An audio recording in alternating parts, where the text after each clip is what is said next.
मनुष्य रूपी केवळ स्वाना रास भावनी तो नरहीना जयाचे वाटवे वृत्त वचन तयाचे.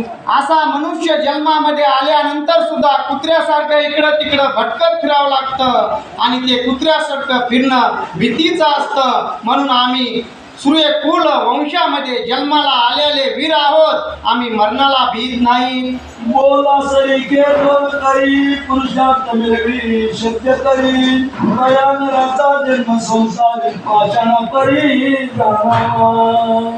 बोलण्यानं काहीच होत नाही आणि जो बोलतो तो पाषाणासारखा गच असतो. परंतु स्वकर्तृत्वानं गुरुच्या आशीर्वादाने आणि मातेच्या कृपा प्रेमाने जो जगतो तोच खरा योद्धा असतो. सोयन बोले वारी शत्रु निर्दवी उल्हास मानसी आप